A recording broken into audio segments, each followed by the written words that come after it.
Romanos capítulo 10.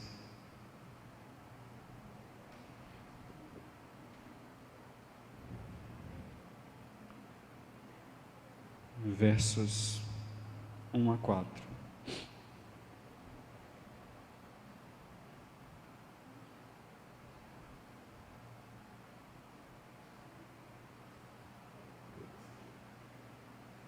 Estamos falando sobre justiça e misericórdia, sempre. Justiça e misericórdia na soberania de Deus, somos todos iguais. Romanos 10, de 1 a 4. Irmãos, o desejo do meu coração e a minha oração a Deus pelos israelitas é que eles sejam salvos.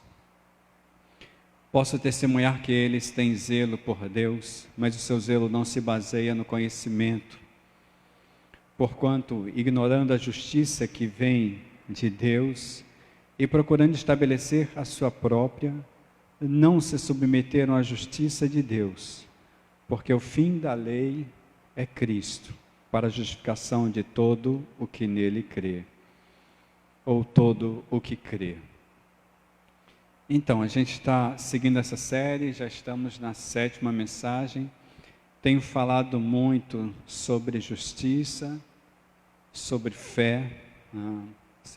Todas as mensagens estão no meu canal do YouTube, YouTube, Emilson Cavalcante Júnior. Todas elas estarão lá. Hoje pela manhã eu falei sobre o zelo religioso produz uma falsa sensação de que está tudo bem. E disse que a justiça que vem de Deus está sempre baseada em seu conhecimento. E quando eu falo sobre conhecimento, eu estou falando de intimidade com Deus. Eu quero continuar, irmãos, porque na realidade a gente vem falando nos 3 capítulos, capítulo 9, 10 e 11 de Romanos, né? E aí a gente está entrando no capítulo 10 hoje, e há uma leitura completa nesses 3 capítulos. Eu venho acompanhando o raciocínio. E nesse sentido eu quero dizer que a finalidade da vinda de Cristo foi o resgate da humanidade. Quando o apóstolo Paulo fala que o fim da lei é Cristo, né, a gente já viu os versículos 1, 2, parte do 3, né, eu quero focar sobre o verso 4 agora. Quando ele fala que o fim da lei é Cristo, a palavra telos no grego, ela pode ter 2 conotações, né? Tanto o fim de um evento ou de um problema, quanto um objetivo principal, um propósito, um objetivo, um propósito. Então, o apóstolo Paulo pode estar falando de que a finalidade da lei é Cristo, tá? Ou seja, ela desemboca em Cristo. E ele pode estar falando também que em Cristo a lei findou. E a gente vai, nesses poucos minutos que a gente tem, ver um pouco sobre isso, tá? Esse verbo aqui é o mesmo verbo já usado na fala de Jesus, quando ele diz que aquele que perseverar ou suportar até o fim será salvo, lá em Mateus capítulo 24, no verso 13. Esse fim aí, né, é o fim da história, tá? É o fim da história. Todo que suportar ou perseverar até o fim será salvo. Mas eu quero voltar aqui para a fala do apóstolo Paulo.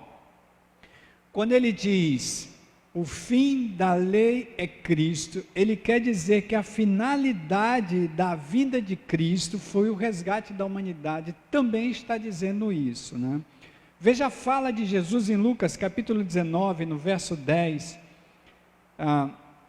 ele diz assim, pois o Filho do Homem veio buscar e salvar o que estava perdido. Essa é a fala dele na casa de Zaqueu. O Filho do Homem veio buscar e salvar o que estava perdido.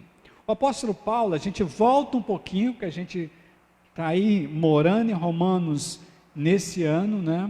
Romanos capítulo 5, nos versos 18 a 21, Veja o que o apóstolo Paulo fala, Romanos 5, 18 a 21.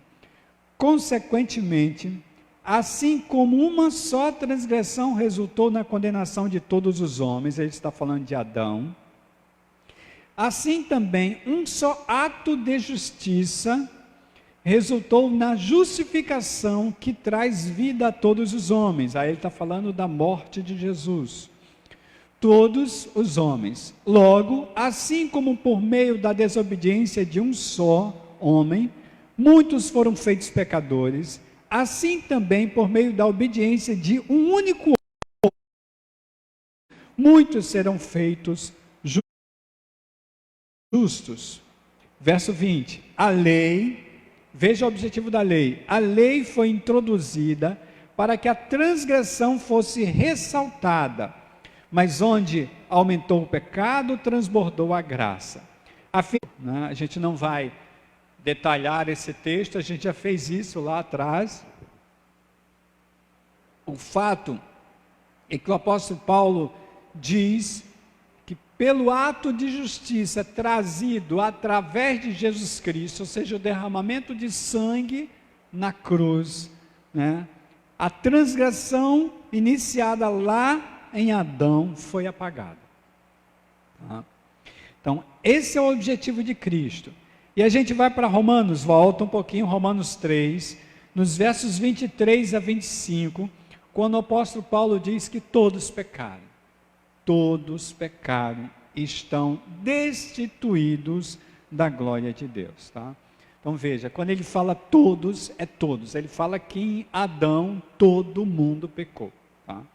Uma vez eu falando sobre isso, alguém disse para mim, eu quero saber o que Adão fez, eu não tenho culpa disso, eu não fui eu, foi você. Quando Adão fez, ele estava representando toda a humanidade. Todos foram destituídos da glória de Deus. Veja o verso 24, a gente está em Romanos 3. Sendo, pois, justificados gratuitamente por sua graça, por meio da redenção que há em Cristo Jesus, tá? Guarde gratuitamente. Porque, tanto no capítulo 9, né, no final do capítulo 9, do meio para o final, quanto no início do capítulo 10, o apóstolo Paulo está dizendo que os israelitas, os judeus, né, estiveram na lei, se justificando pela própria lei, ou achando que poderiam receber essa justificação pela própria lei, né? Nesse sentido, é a lei do homem contra a lei de Deus aqui, tá?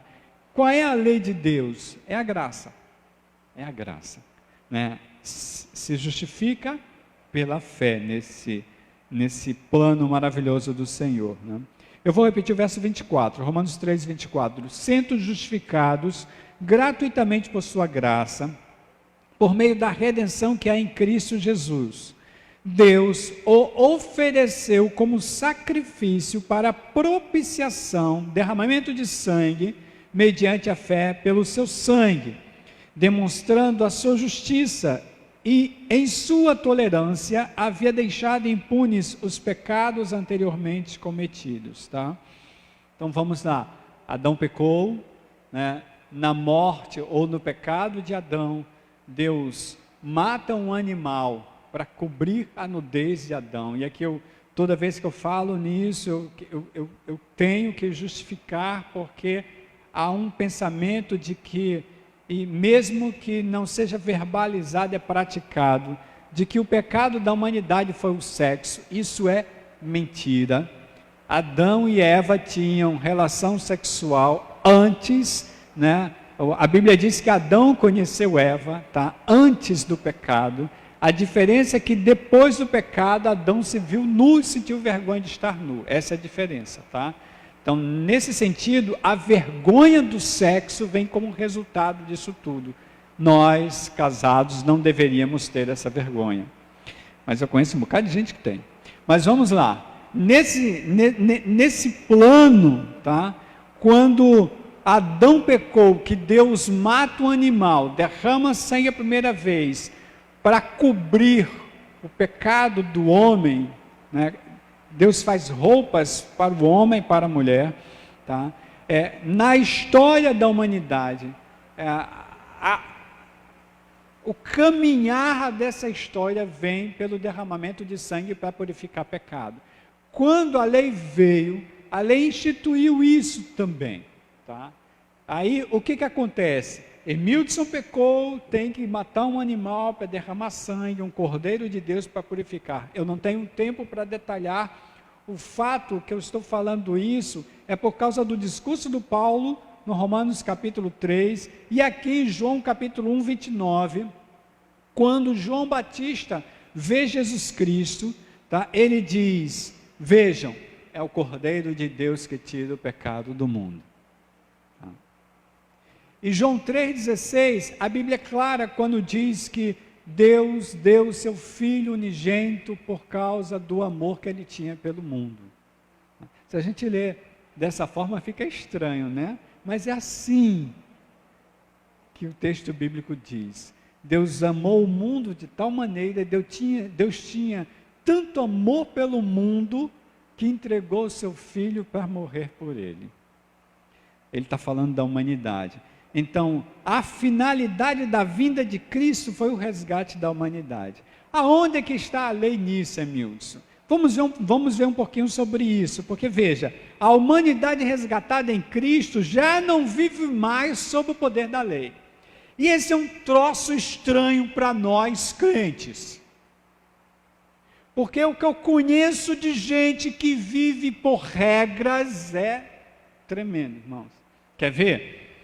Quando você firma uma campanha, vamos orar 4, 6, 10 quartas-feiras e sextas-feiras, né, e acha que porque perdeu uma sexta-feira, perdeu a bênção, isso é regra. Mas o mercado está cheio disso aí, isso é regra, tá? Você não pode deixar de dar seu dízimo, senão você será amaldiçoado, isso é regra. Isso é regra. Deus não quer esse tipo de relacionamento com o homem, com o ser humano. Quando alguém diz assim, você precisa entender, aceitar e obedecer a minha autoridade, porque eu sou autoridade diante de Deus sobre você, isso é regra. Autoridade não se exige, isso é regra. Então a gente precisa entender isso. Veja Gálatas capítulo 3, nos versos 19 a 25.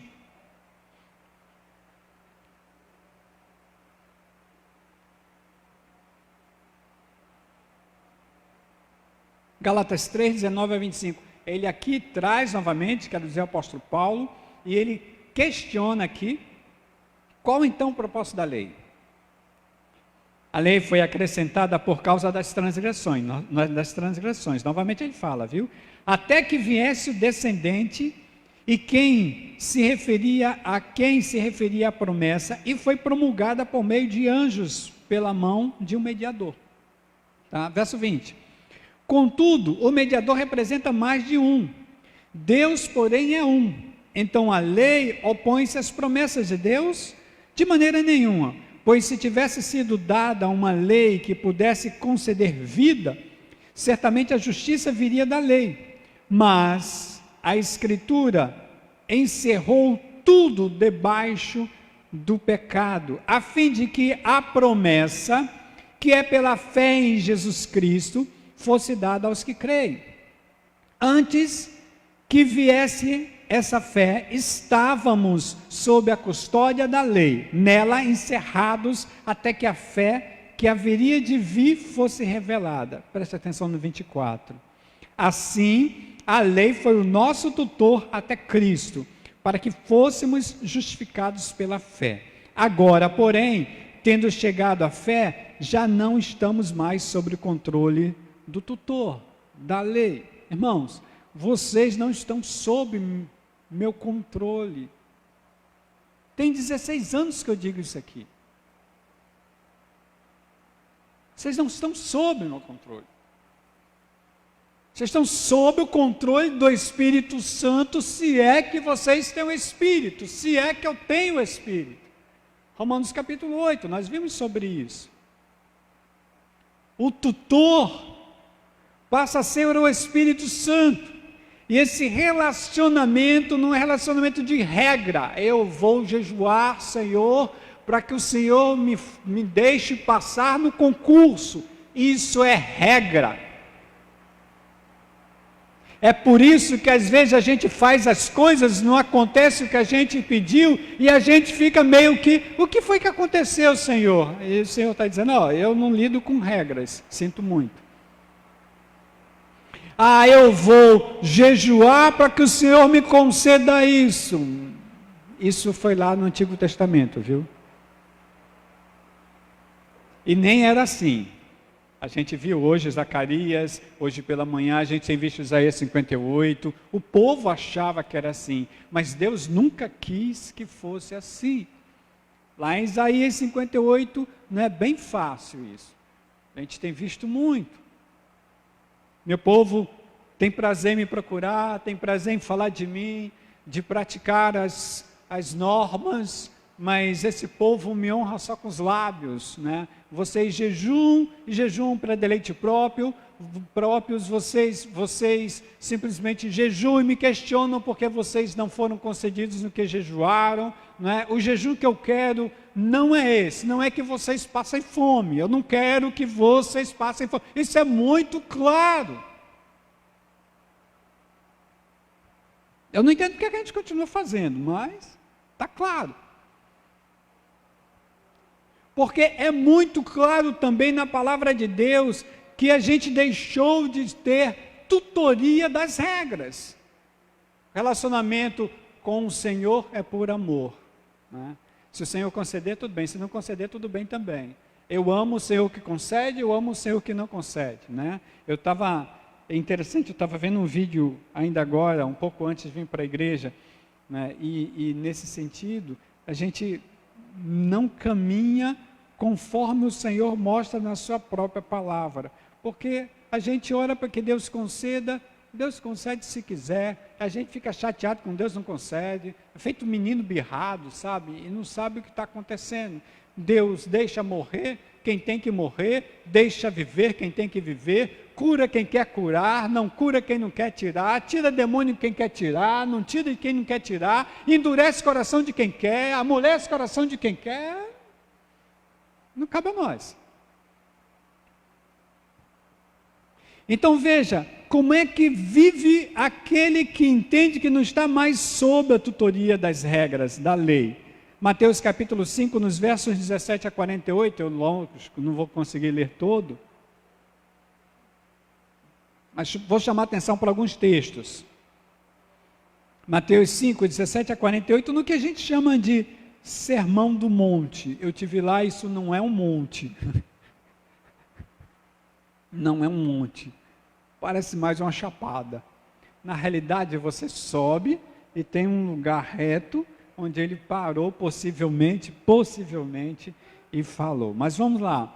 Verso 19 de Mateus 5. Não. Deixa eu voltar. Mateus 5, verso 17. Não pensem que vim abolir a lei ou os profetas. Não vim abolir, mas cumprir. O que Jesus Cristo está querendo dizer com isso? Ele está querendo dizer que ele veio exatamente para cumprir a lei no que a lei fala sobre o Cordeiro. O Cordeiro. O Cordeiro que tinha que derramar o sangue dele para poder cobrir pecado do povo, certo? Então ele vem cumprir a lei. Tá? No verso 18, digo a verdade, enquanto existirem céus e terra, de forma alguma desaparecerá da lei a menor letra ou o menor traço, até que tudo se cumpra. Verso 19, todo aquele que desobedecer a um desses mandamentos, ainda que dos menores, ensinar os outros a fazerem o mesmo, será chamado menor no reino dos céus. Mas todo aquele que praticar e ensinar esses mandamentos, será chamado grande no reino dos céus. O que ele está querendo dizer? É impossível praticar a lei totalmente. Você não vai conseguir. É impossível ao ser humano isso. É para isso ele veio, para nos cobrir, Aí ele começa, viu, a partir do verso 20. Olha só o que ele fala. Pois eu digo que se a justiça de vocês não for superior, ou muito superior à dos fariseus e mestres da lei, de modo nenhum entrarão no reino dos céus. O que ele está querendo dizer, Milton? Ele está dizendo o que Paulo diz em Romanos 10, nos versos 1 a 3. Os israelitas praticavam a lei como forma de justiça. Nós não estamos mais sob a tutela da lei. A nossa forma de justiça é o amor. É por isso que muitos de nós não conseguimos praticar o evangelho, irmãos, apesar de pregarmos tanto sobre o evangelho. E aí ele começa, né? Não posso ler tudo, é uma pena, tá? Mas ele sempre vai começar assim: vocês ouviram o que foi dito, eu digo a vocês, tá? Vocês ouviram o que foi dito, eu digo a vocês. Vocês ouviram o que foi dito, eu digo a vocês. Quero chamar a sua atenção para os versos 23 e 24, que ele diz assim, ó: portanto, se você estiver apresentando sua oferta diante do altar, e ali se lembrar de que seu irmão tem algo contra você, deixe a sua oferta ali diante do altar, e vá primeiro reconciliar-se com seu irmão, depois volte e apresente a sua oferta. Na graça, a oferta não é o importante. Deu para entender isso? Na graça, a oferta não é o importante. Na lei era. Na lei era. Porque na lei, a oferta é cumprimento de uma promessa. Na graça, a oferta é resultado, é consequência. Tá? Porque veja, digamos que eu tenha saído de casa brigado com ele hoje, né? Nós brigamos, e aí eu venho para a igreja, né? E aí estou pregando para os irmãos, levantei as mãos, adorando ao Senhor, né? E aí, Deus vai dizer o que para mim? Ele me disse: olha, está meio difícil, tu está falando palavras vazias. Tu falasse que não devias para tua esposa quando saísse de casa e não pedisse nem perdão para ela. Eu não estou aceitando nada disso que tu estás dizendo, Emilton. Isso é hipocrisia. Não vou aceitar. Funciona assim para Deus. Na lei, por que a oferta era importante? Porque as pessoas viam eu sair de casa, levar a minha oferta, chegar lá e apresentar a oferta. E todo mundo via lá: Emilton é o santo de Deus apresentando a oferta. Mas Deus não vê como vê o homem, né? Falei sobre isso hoje pela manhã. De repente, aquele cara que diz: eu te louvo, Senhor, porque eu apresento todas as minhas ofertas, eu jejuo, eu oro, eu faço as minhas meditações diárias, sabe? Eu não sou como essas pessoas que simplesmente não fazem o que tu queres. E aí o outro lá diz assim: ó Senhor, misericórdia de mim, eu não presto para nada, eu sou servo inútil, eu não sou digno de estar diante de ti, mas eu sei que tu me amas. Aí Jesus diz assim, ó: esse último foi o justificado, o outro, ó, vaza daqui. Se a gente continuar lendo Mateus capítulo 25, né, ele vai falar exatamente sobre isso. Aliás, Mateus 5, ele vai falar o tempo todo sobre isso, né? Veja, por exemplo, o verso 31, quando ele fala sobre o divórcio, né? Quando ele fala sobre o homem, mais um pouquinho atrás, sobre o homem olhar com olhos impuros para uma mulher, tudo isso é processo de consequência, tá? Olhar com olho impuro já é prática, né? Existem algumas pessoas que acham: não, eu posso fazer tudo que eu puder em pensamento porque eu não estou praticando. Fazer em pensamento já é prática. Deixar Satanás fazer ninho na tua mente é prática. Mateus capítulo 5, veja a partir do verso 43, aí eu vou levar até o verso 48. eu não tenho muito tempo hoje. Verso 43, vocês ouviram o que foi dito, ama o seu próximo, odeia o seu inimigo. É assim até hoje, viu, irmãos? Tem irmãos que pensam que pode odiar o outro irmão por causa da política partidária. Tem irmãos que pensam que podem simplesmente aviltar a moral dos outros por causa de política partidária. Mas olha só, vocês ouviram que foi dito, ame o seu próximo e odeie o seu inimigo. Mas eu digo, ame o seu próximo, vamos lá, mas eu digo, ame os seus inimigos e orem por aqueles que os perseguem, para que vocês venham a ser filhos de seu Pai que está nos céus. Porque Ele faz raiar o seu sol sobre maus e bons, derrama chuva sobre justos e injustos. Aqui não tem grama mais verde, viu? A grama pode ser verde para o injusto e seca para você, viu? Não quer dizer que Deus ama o injusto e não ama você. Porque a chuva vem para todos. Vai depender de como você vai tratar a sua grama. A chuva vem para todos. A tempestade também. Os vendavais também. Então, nesse sentido aqui, é o que Jesus Cristo está falando, tá? Veja, chuva sobre justos e injustos. Se vocês amarem aqueles que os amam, que recompensa vocês receberão? Até os publicanos fazem isso. E se saudarem apenas os seus irmãos, o que estarão fazendo demais? Até os pagãos fazem isso. Portanto, sejam perfeitos como o Pai, ou como perfeito é o Pai Celestial de vocês. O que Jesus Cristo está chamando de perfeito aqui é maduro. A perfeição que Jesus está usando aqui, que é a mesma perfeição que o escritor de Levítico usa, não é a perfeição que ser humano adoecido pensa que existe, né? Porque tem um bocado de irmãos que acha que o ser humano tem que ser completo já aqui e fica doente. Esse bocado de irmão é um bocado doente por causa disso. Eu conheço um bocado de gente que, se não for perfeição, não serve.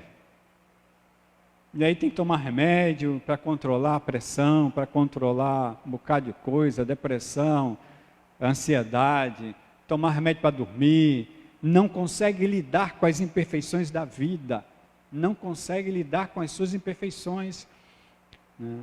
E o que o Senhor fala de perfeito aqui é, olha, vocês precisam amar.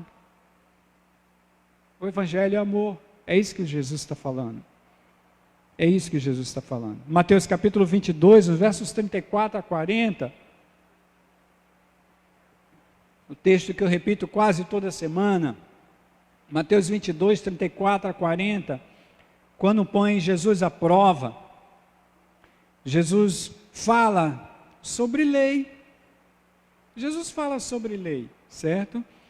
Ele vai dizer assim, olha, ame o Senhor, seu Deus, de todo o seu coração, de toda a sua alma, de todo o seu entendimento. Esse é o primeiro e maior mandamento.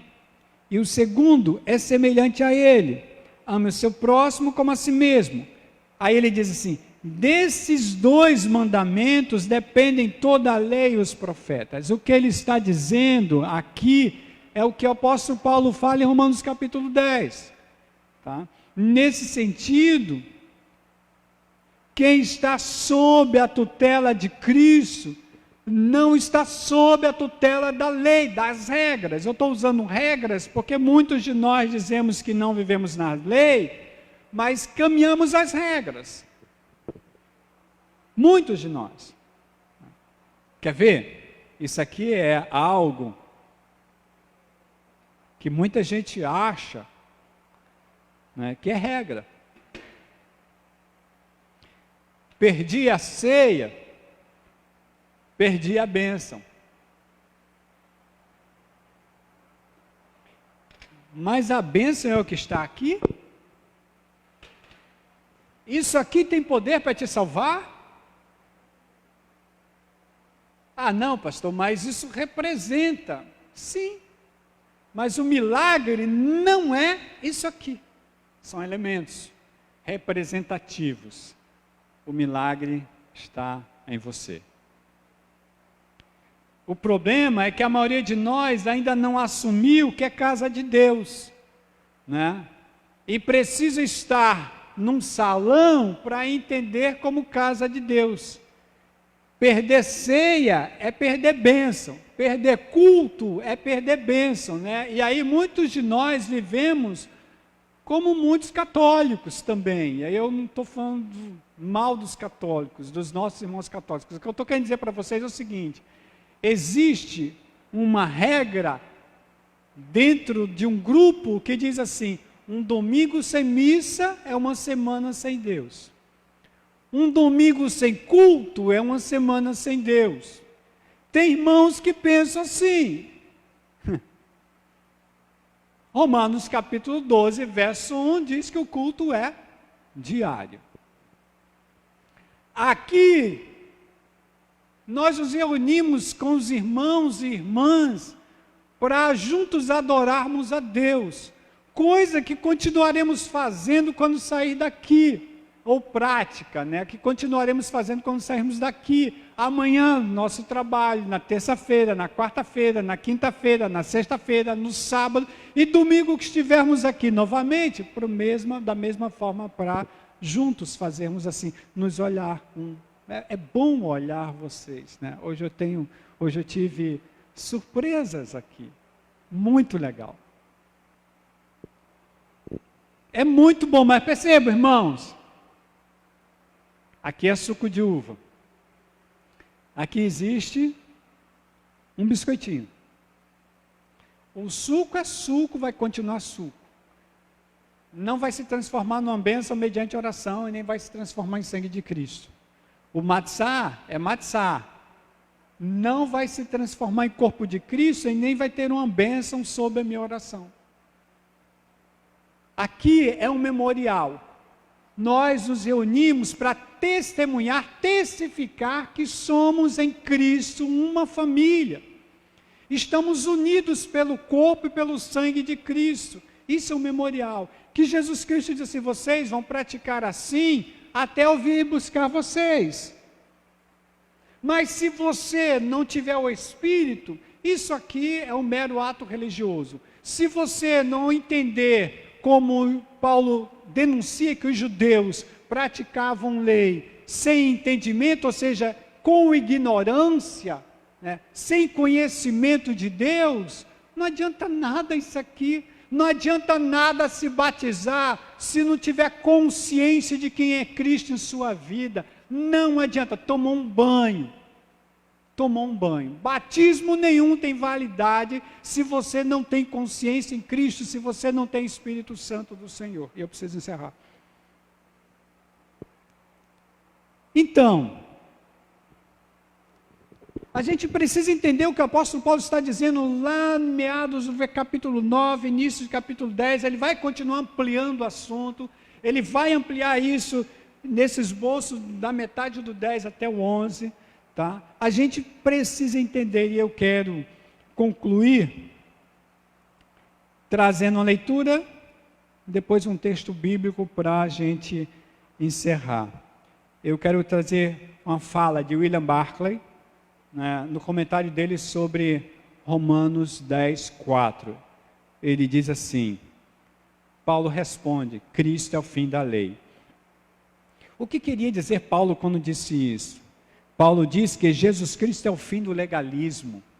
Jesus Cristo é o fim do legalismo. A relação entre Deus e homem não é mais relação entre credor e devedor, entre um juiz e um homem parado perante o tribunal de justiça, porque Jesus Cristo viveu e trouxe sua mensagem aos homens.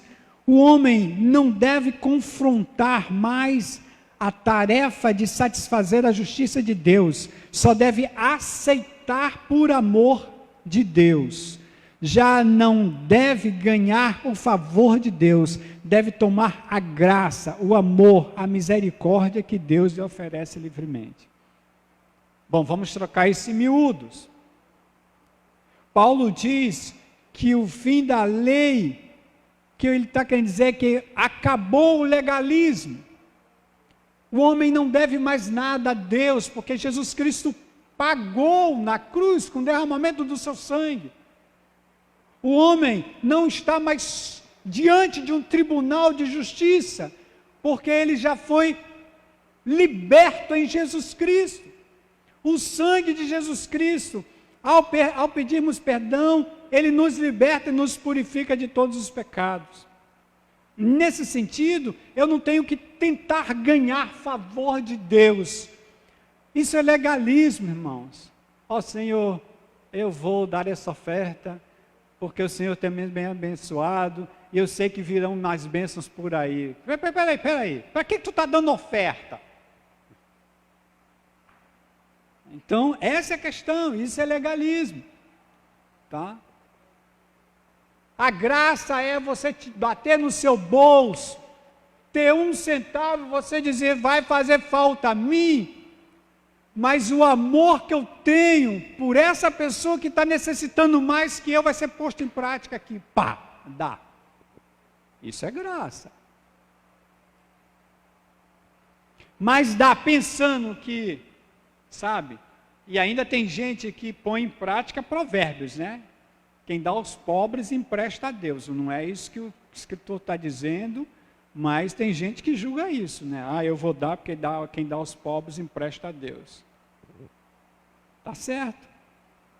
O que William Barclay diz é exatamente isso. A partir de agora, eu simplesmente aceito o amor de Deus. Irmãos, olha só. Para muita gente é difícil isso, aceitar o amor de Deus. Tem muita gente fazendo penitência quando Deus diz assim, olha, eu já fiz por você, eu já perdoei você.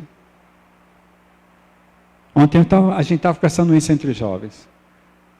Tem muita gente que paga penitência, porque acha que tem que sofrer para poder justificar o pecado. Já foi justificado, viu? Já está perdoado, passado, presente e futuro. Deus já perdoou, inclusive, todos os pecados que você ainda vai cometer, porque você vai. Aí tem gente, eu não consigo aceitar o amor de Deus, eu não consigo entender como perdoar. Como é que eu me perdoo, Milton? Eu não entendo isso. As pessoas me perguntam, como é que eu consigo me perdoar? Você não consegue. Basta assumir o que Deus tem para você. Somente isso. Tá? E eu queria deixar Colossenses capítulo 2, nos versos 20 a 23. Para terminar, talvez você pense que isso é desconexo. Mas tem tudo a ver com o que a gente vai ver a partir da semana que vem. Colossenses 2, 20 a 23.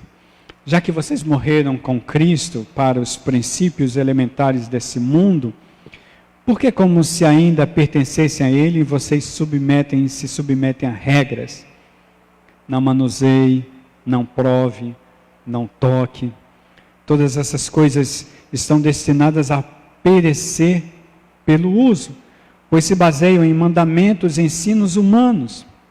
Essas regras têm, de fato, aparência de sabedoria, com sua pretensa religiosidade, falsa humildade e severidade com o corpo, mas não tem valor algum para refrear os impulsos da carne.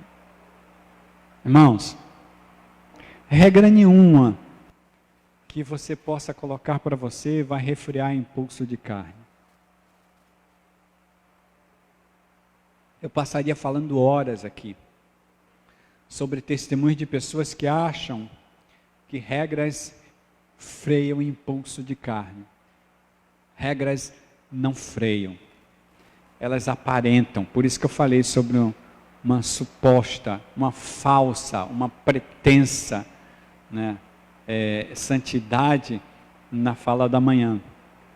Elas aparentam. Vejam, quando eu digo assim, digamos que eu vou usar o meu problema com álcool, né?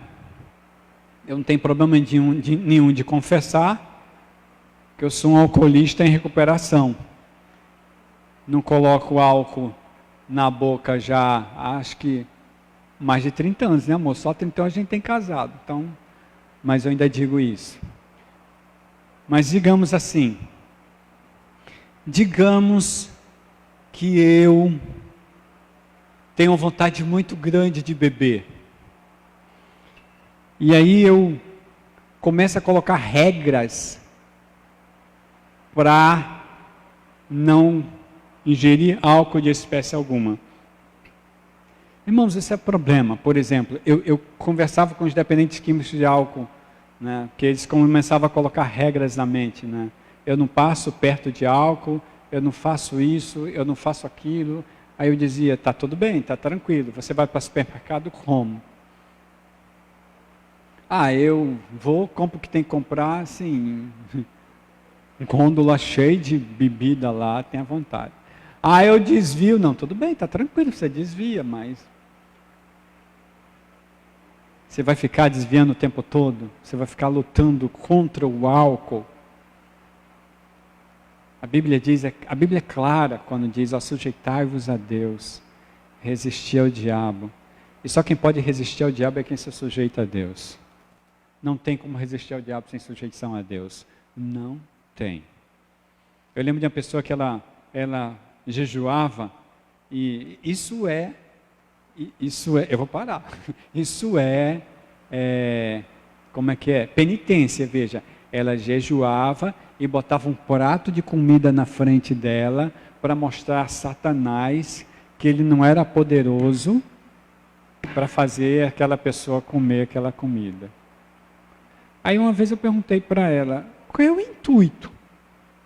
Vou provar a Satanás que ele não manda em mim. Eu disse, cara, tu já está provando ao contrário, porque você precisa botar um prato diante de você para provar a Satanás que ele não lhe domina.